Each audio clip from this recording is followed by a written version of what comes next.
மக்களவைத் தேர்தலுக்கான முதல் கட்ட வாக்குப்பதிவு அப்படின்றது நிறைவடைஞ்சிருக்கு இல்லையா? ஸோ இந்த சூழலில் குறிப்பிட்டு இஸ்லாமியர்களுக்கு எதிரான ஒரு வெறுப்பு பேச்சை ராஜஸ்தானில் பிரதமர் மோடி பேசியிருக்காரு. ஸோ இப்போ தேர்தல் நடைபெற்று வரக்கூடிய இந்த சூழலில் இது போன்ற ஒரு பேச்சு என்ன தாக்கத்தை ஏற்படுத்தும்? ஏன் இந்த பேச்சுக்கான அவசியம் வருது? இப்போ இது முதல் கட்ட தேர்தல் நிறைவடைஞ்சிருச்சு அப்படிங்கிற துணிச்சலில் தான் மோடி பேசுகிறாரு. அது ஒன்று. இன்னொன்று, முதல் கட்ட தேர்தல் முடிஞ்ச பிறகு விழுந்த அடி அது தாங்க முடியாமல் எப்படியாவது வென்றே ஆக வேண்டும் என்கிற நிர்பந்தத்தில் அவர் பேசுகிறார். மோடி அதில் இஸ்லாமியர்கள் குறித்து மட்டும் பேசலை, லோக்கலில் மக்கள் குறித்து பேசும் பொழுது உங்கள் தாலியை அறுத்துட்டு போயிடுவாங்கங்கிற மாதிரி பேசுகிறாரு. இந்தியாவில் பாஜக ஆட்சிக்கு வந்ததுக்கு பிறகு ஏற்றப்பட்ட இந்த விலைவாசி ஒன்றுமில்ல, தங்கத்தோடைய விலை இன்றைக்கி 52,000 தாண்டி போயிட்டுருக்குது. இன்றைக்கி மக்கள் தங்களுடைய தாலியை அடகு வச்சு பிழைக்க வேண்டிய நிலைமையில் விலைவாசி உயர்வு, இந்த ஏற்றத்தாழ்வு எல்லாம் அதிகரிச்சிருக்கிற சூழலில் மோடி எடுத்திருக்கிற ஒரு பழைய அஸ்திரம் 2014க்கு முன்னாடி பேசினது மோடி. 2002 செப்டம்பர் மாதம் நினைக்கிறேன், அந்த குஜராத் கலவரத்திற்கு பிறகு நிவாரண முகாம்கள் பற்றி பேசும் பொழுது நான் நிவாரண முகாம்லாம் அமைச்சா இவங்க பிள்ளைக்குட்டி பெற்றுப்பாங்க, ஹம் பாஞ்ச் ஹமாரே 25ன்னு சொல்லி 5 பொண்டாட்டி கட்டுவாங்க, 25 பிள்ளையை பெற்றுப்பாங்கன்னு அப்போ பேசினார். அதற்கு பிறகு மக்கள் மத்தியில் கடுமையான எதிர்ப்புகள் வருது. குஜராத்தில் அவர் ஒரு கலவர நாயகன்கிற மாதிரியான பிம்பம் வருது. முதலாளிகள் எதிர்த்து பேசுகிறாங்க, முதலாளிகள் கண்டிக்கிறாங்க, ஆன்டி பிஸ்னஸ் அப்படின்ற மாதிரியான சித்திரம் வருது. அப்படிங்கிற பொழுது அவர் கொஞ்சம் அடக்கி வாசிக்கிற வேலையை செய்கிறாரு. 2014 வளர்ச்சி நாயகன் மாதிரியான பிம்பத்தின் வழியாக அவர் அந்த பூஸ்ட்லாம் பண்ணப்பட்டு இந்த சோஷியல் மீடியா பூஸ்டின் வழியாக பிரதமர் ஆனதற்கு பிறகு இந்த மாதிரி விஷயங்களை பேசாமல் இருந்தார், பத்திரிகையாளரை சந்திக்காமல் இருந்தார். யாராவது ஒருத்தங்க மைக்கை நீட்டி அவர் தன்னுடைய மனசை பேசியிருந்தார், ப்ரெஸ் மீட் நடத்தியிருந்தார்னா இதே விஷயத்தை முன்னாடியே பேசியிருக்கக்கூடும். இப்போ மோடியின் ஆட்சி அம்பலப்பட்டிருக்கு. இந்தியாவில் இப்போ தமிழ்நாட்டிலிருந்து தான் தொடங்கியிருக்கு, முதல் அடி விழுந்திருக்கு. அந்த விழுந்த அடி தாங்காமல் மோடி இப்போதைக்கு அந்த வெறுப்பு பேச்சை பேசுகிறார். மன்மோகன் சிங் இப்படி பேசிட்டாரு. மன்மோகன் சிங் இஸ்லாமியர்களுக்கு தான் முதல் உரிமை என்று சொன்னார் என்பது ஒரு பச்சை பொய். ஃபேக் நியூஸை அந்த நாட்டின் பிரதமராக இருந்து கொண்டு ஒருத்தர் பரப்புறாரு. அந்த பயத்தின் வெளிப்பாட்டில் அவர் கண்டதை உளறி பார்க்குறார்.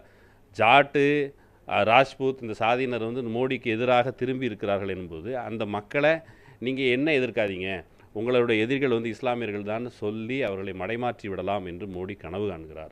ஆனால் அங்கே எடுபட போகிறதில்ல. மோடியினுடைய செல்வாக்குள்ள மாநிலங்கள் என்று கோரான மாநிலங்களில் அங்கே இஸ்லாமியர்கள் எண்ணிக்கை கணிசமாக இருக்குங்கிறனால இதை பேசி வாக்கை திரட்டிடலான்னு பார்க்குறாங்க. ஆனால் சமீபத்தில் வந்த சர்வே எல்லாமே அன்எம்ப்ளாய்மெண்ட் அண்டு விலைவாசி உயர்வு இது தொடர்பாக மக்கள் கடுமையான அதிருப்தியில் இருக்கிறாங்கிற விஷயம் வெளியே வரும்போது ஒரு டைவர்ஷன், அப்கி பார் 400 பார் அப்படின்னு தேர்தல் தொடங்கிறதுக்கு முன்னால் முழக்கம் வச்சு பார்த்தாரு. ஆனால் அது இப்போ எடுபடலைங்கிற போது 400 பார்லாம் இல்லை, ஜெயிச்சா போதுங்கிற நிலைமைக்கு மோடி வந்திருக்கிறதுனால இஸ்லாமிய வெறுப்பு பரப்புரையை மேற்கொண்டிருக்காரு. இப்போ எதிர்க்கட்சிகள்லாம் கண்டனம் தெரிவிக்குது. ஆனால் தேமையானவனுக்கு இந்த தேர்தல் கமிஷன் ஒரு பயாஸில் இருக்க தேர்தல் கமிஷன் மோடிக்கு ஒரு ஃப்ரீ பாஸ் கொடுக்குது அப்படின்னு சொன்னால் எதிர்க்கட்சிகள் உடனடியாக இறங்கி நடவடிக்கையில் இறங்கணும்.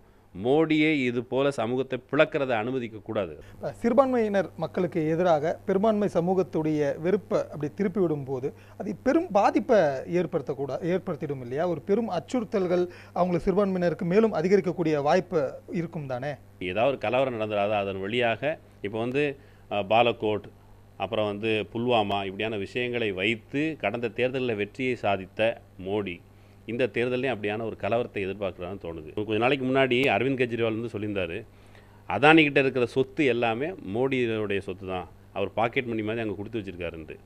அந்த பாக்கெட் மணிக்கு பங்கம் வந்துடுங்கிறதுனால மோடி பயப்படுகிறார். இதை எதிர்க்கட்சியினர், சிறுபான்மை மக்கள், மொழி சிறுபான்மையினர், மத சிறுபான்மையினர் இவங்க புரிஞ்சுக்கிட்டு கொஞ்சம் காஷியஸாக இருந்தாங்கன்னா இந்த 2 மாதம் எலெக்ஷன் ஃபேஸில் மோடிக்கு தெரியுது மோடி தன்னுடைய செல்வாக்கை மெல்ல மெல்ல இழந்து வருகிறார். ஆளும் கட்சி மீண்டும் தேர்தலை எதிர்கொள்ளும் போது அவங்க என்னெல்லாம் சாதனை பண்ணாங்க அப்படின்றதுல பட்டியலிட்டு தானே பொதுமக்கள்கிட்ட வாக்குகளை சேகரிப்பாங்க. அப்படி இருக்கும்போது இப்போ பாஜக 10 ஆண்டு காலம் ஆட்சியில் இருந்த போதும் அவங்க பட்டியலிடக்கூடிய சாதனைகள் அப்படின்னு எதுவுமே இல்லைன்னு நினைக்கிறீங்களா? எங்கள் ஊர் பக்கத்தில் சொல்லுவாங்க, சட்டியில் இருந்தால் தான் ஆப்பையில் வரும்ன்ட்டு. அப்போ வச்சுக்கிட்டு அவங்க வஞ்சனை பண்ணலை, அவங்க இருந்தால் சொல்லியிருப்பாங்க. பயப்படுற அளவில் மக்களை வைத்திருந்த 10 ஆண்டு காலம், கொரோனா சமயத்தில் படுத்தின பாடு, மக்களுக்கு முறையான நிவாரணங்கள் போய் சேராமல் படுத்தின பாடு, டிமானிட்டைசேஷனில் படுத்தின பாடு, ஜிஎஸ்டியில் இந்தியாவில் இருக்க சிறு குறு முதலாளிகளை அழிச்சது, இந்த வேலைகள்லாம் செஞ்சுட்டு வந்த மோடி இதை செஞ்சேன், நாங்கள் ஸ்மால் ஸ்கேல் இண்டஸ்ட்ரியை அழிச்சு ஒழிச்சிட்டோம், இதை மோடி சொல்லி வாக்கு கேட்க முடியாது. ஒரு ட்ரெயின் பயணத்தில் ரொம்ப டார்ச்சர் பண்ணிக்கிட்டு நம்ம சீட்டை ஒருத்தன் பிடிச்சிட்டு உட்காந்துருக்கான்னு சொன்னால் எரிச்சலில் கொஞ்சம் நேரம் கழித்து சண்டை வந்துடும். அப்படியான சண்டை இந்தியாவின் உழைக்கிற மக்களுக்கும் மோடிக்கும் வந்திருக்குது. மோடியை கொஞ்ச நாள் கழித்து அன்ரிசர்வ்ட் சீட்டில் ஒரு டிக்கெட் புக் பண்ணாமல் நம்ம வண்டியில் ஏறிட்டாருன்னா என்ன பண்ணுவாங்க? ஒன்று டிசிட்டை பிடிச்சி கொடுத்து இவரை இறக்கி விடுங்கன்னு சொல்லுவாங்க. அந்த மாதிரி இந்திய மக்கள் ஆட்சியிலிருந்து மோடியை கீழே இறக்கி விட போகிறாங்க. அவர்கிட்ட சாதனைன்னு சொன்ன ஒன்றும் இல்லை. முதல்ல சொன்னேன், சட்டியில் இருந்தால் தான் ஆப்பிள் வரும். உடனுக்குடன் செய்திகளை தெரிந்து கொள்ள சன் நியூஸ் பெல் ஐகானை கிளிக் பண்ணுங்க.